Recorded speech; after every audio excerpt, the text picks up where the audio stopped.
साथ लड़ेंगे? देखिए, मैंने सभी छोटे छोटे पार्टियों से भी और समान विचारधारा वाली पार्टियाँ जी और सभी धर्मनिरपेक्ष जितनी भी पार्टियाँ हैं उनसे सबसे अपील की है कि सब इकट्ठे हों और इकट्ठे होकर के तभी हमें कामयाबी मिल सकती है भारतीय जनता पार्टी को हटाने में।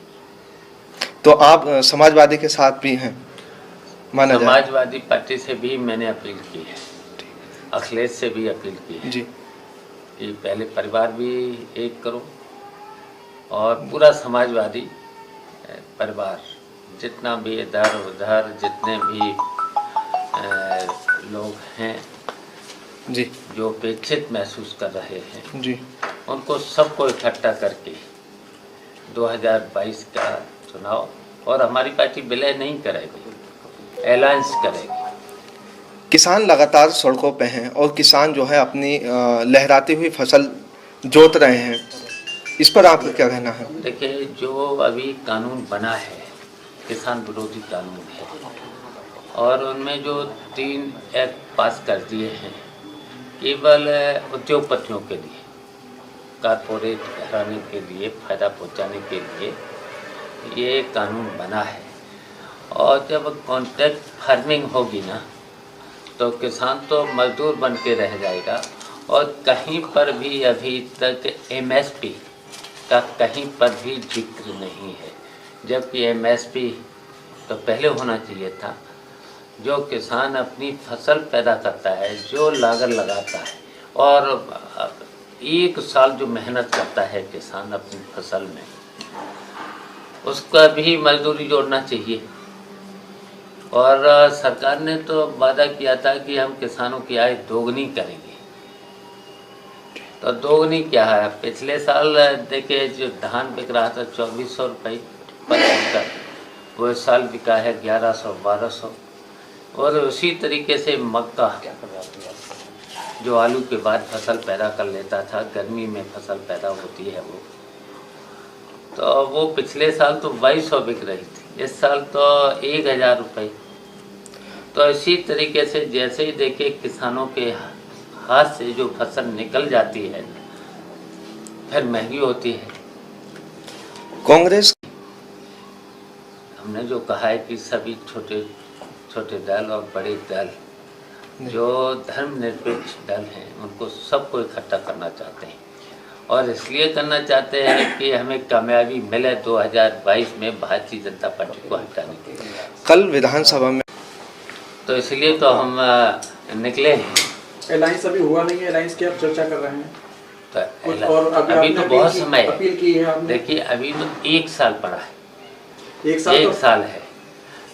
1 साल में हम लोग सब लोग हम तो चाहते हैं कि अलायंस करें और हम जब भारतीय जनता पार्टी को हटाना चाहते हैं इसलिए तो अलायंस कर रहे हैं। आपने अपील की, कहीं से निमंत्रण मिला आपको? भी रिप्लाई में कोई जवाब मिला? अब मिल जाएगा। हमें तो पूरा विश्वास है कि हम कामयाब होंगे इस मिशन में। अच्छा, लगातार पेट्रोल डीजल और गैस के दाम बढ़ रहे हैं, इस पर आपका क्या कहना है? देखिए, भारतीय जनता पार्टी ने इलेक्शन से पहले बहुत से वादे कर दिए थे, जी जी बहुत से वादे किए थे। उन्होंने पहला वादा किया था कि अच्छे दिन आएंगे, फिर कहा था राम राज आएगा, फिर कहा था कि 100 दिन में भ्रष्टाचार खत्म हो जाएगा, और उन्होंने कहा था काला धन लाएंगे और 15-15 लाख रुपया प्रत्येक परिवार में भेज देंगे, वो भी नहीं हुआ। इधर देखिए, बिजली की कीमत 1 साल में 3 बार बढ़ी है। इसी तरीके से डीजल पेट्रोल बढ़ा है और इसी तरीके से भ्रष्टाचार बढ़ा है। भ्रष्टाचार भी इतना बढ़ा है, वैसे तो मैंने तो कई बार मुख्यमंत्री से कहा है कि विधानसभा में भी कहा कि भाई मुख्यमंत्री तो मुझे लगता है ईमानदार हैं, मेहनत भी कर रहे हैं, लेकिन उनके पकड़ में नौकरशाही नहीं है। और हमेशा देखिए चौधरी चरण सिंह कहा करते थे कि भ्रष्टाचार ऊपर से चलता है नीचे तक पहुंचता है, तो वही हाल है। ये भ्रष्टाचार ऊपर से नीचे तक पहुंच गया है, तहसीलों थानों तक कहीं पर भी सुनवाई नहीं है। अध्यक्ष जी, जैसे अभी समाजवादी पार्टी में पिछले समय जो पारिवारिक बहुत सारे मुद्दे उछले और उसमें जनता कैसे भरोसा करेगी? आपने अपनी अलग पार्टी बना दी है, समाजवादी अलग हो गई है, प्रसपा अलग हो गई है, कैसे जनता आपको सपोर्ट कर पाएगी? देखिए, हम तो गांव-गांव पहुंच गए, और अपील भी कर रहे हैं कि सब लोग एक हो जाओ। हाँ, हम तो ये भी कर रहे हैं ना। और देखिए, राजनीति में हमेशा संघर्ष और संघर्ष के साथ साथ त्याग, ये दो चीज़ें होना चाहिए ना। अगर दो चीज़ें होंगी तो सफलता प्राप्त कर लेंगे। तो क्या आने वाला तो ये तो आप भी महसूस कर रहे होंगे ना जी। हमसे ज़्यादा तो आप लोग थानों तहसीलों में आप रोज जाते होंगे ना। हाँ, आप ज़्यादा महसूस कर रहे होंगे। अगर महसूस कर रहे हो तो हाँ। कल यूपी विधानसभा में लव जिहाद जो कानून है वो पारित हो गया, पास हो गया, इस पर आपका क्या कहना है? देखिए, जितने भी ये सरकार निर्णय ले रही है, जितने भी कानून, वैसे तो कानून तो पहले ही से कार्रवाई करने के लिए बहुत कुछ है, तो उन्हीं कानून का जब पालन नहीं हो रहा है, लव और जिहाद दो जो है, तो उन्होंने तो जो इशू बनाया है, लेकिन कुछ नहीं है। नहीं बनाएंगे, झूठे वादे नहीं करेंगे। हम तो ऐसा कानून बना देंगे कि हर परिवार में कम से कम एक बेटी को सरकारी नौकरी जरूर मिले।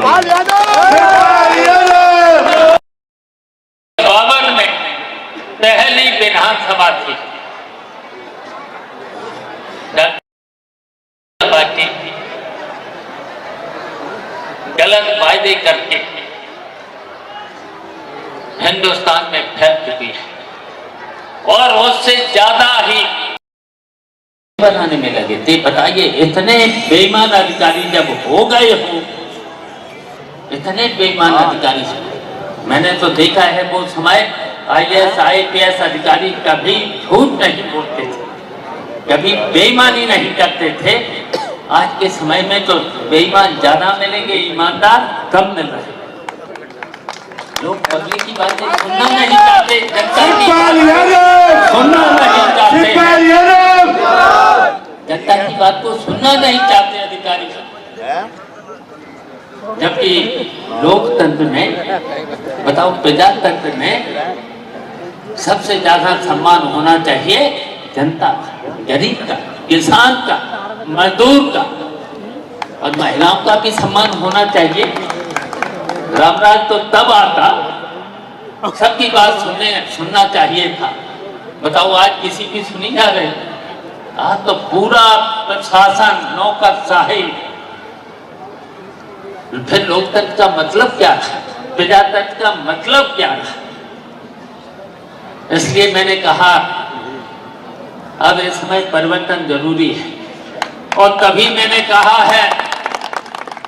तभी कहा है समान विचारधारा के, यहाँ तक कि समाजवादियों परिवार को इकट्ठा हो जाना चाहिए, परिवार को इकट्ठा करना चाहिए, समाजवादी परिवार को इकट्ठा करना चाहिए, मैंने कहा है। लेकिन अगर अहंकार में रहोगे, अब भारतीय जनता पार्टी के तो लोग अहंकार में हैं। मैंने तो देखा है, मैंने तो बहुत सी कुर्सियों पर बहुत से मुख्यमंत्रियों को भी देखा है, बहुत से लोगों को तो कुर्सी पर बैठते ही अहंकार आ रहा है, जनता की बातों को भूल जाते हैं। जबकि लेकिन लोकतंत्र में, प्रजातंत्र में जो भी मंत्री बनता है, बताओ, संविधान की कसम खाते हैं। जब ओथ लेते हैं, मंत्री जी ने ली हो, संविधान की कसम खाते हैं, ईश्वर की कसम खाते हैं। हम किसी के साथ भेदभाव नहीं करेंगे, गलत काम नहीं करेंगे। तो बताओ, इस समय कितने गलत काम हो रहे हैं, कितने गलत काम हो रहे हैं, भ्रष्टाचार कितना बढ़ रहा है। चौधरी साहब क्या कहा करते, चौधरी चरण सिंह क्या कर सकते? हमने तो उनकी भी मीटिंग कराई है। राज्यपाल को पता होगा। अब राज्यपाल को बोलना चाहिए था चौधरी साहब के भाषा में, इनके भाषण कभी कभी जब जवान थे तब किया करते थे, लेकिन आज बूढ़े हो गए तो उनकी आवाज भी रुक गई, नहीं बोल पाते। चौधरी साहब कहा करते थे भ्रष्टाचार ऊपर से नीचे तक चलता है। अगर ऊपर बेईमानी होगी तो बताओ नीचे आते आते फिर तो थानों में भी पहुंच जाएगा, तहसीलों में भी पहुंच जाएगा, और पहुंच चुका है।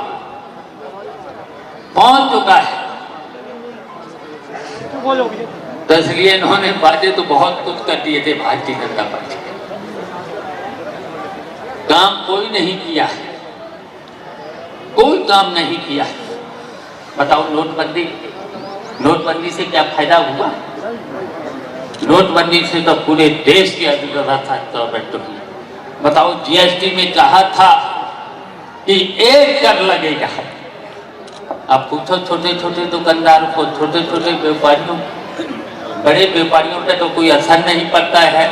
अदानी, अंबानी और कई ऐसे टाटा, बिरला, बहुत महिंद्रा से लेकर के बहुत से ऐसे हैं पूंजीपति, उन पर क्या फर्क पड़ता? अब फर्क पड़ेगा जो 500,000 रुपए जो कमाता है जीएसटी से। कहा था कि 1 कर लगेगा, 1 कर लग रहा है। उसकी वजह से कितना भ्रष्टाचार फैला है, कितना भ्रष्टाचार। बताओ दवाइयों पर भी जीएसटी लगने लगी, जबकि दवाई सस्ती होना चाहिए था। बहुत सी किसानों की जो चीजें हैं उन पर जीएसटी नहीं लगना चाहिए था। मेहनत मजदूरी करने वालों पर जीएसटी नहीं लगना चाहिए था, लेकिन सब पर जीएसटी। अगर जीएसटी लगेगी तो फिर तो पब्लिक पे, जनता पे तो असर पड़ेगा, जनता पे असर पड़ रहा है। तो बताइए इनके सब वादे अधूरे निकले। वादे तो बहुत आज भी कर देते हैं भारतीय जनता पार्टी के लोग। बताओ किसान बैठा है, आज बैठा है 3 महीने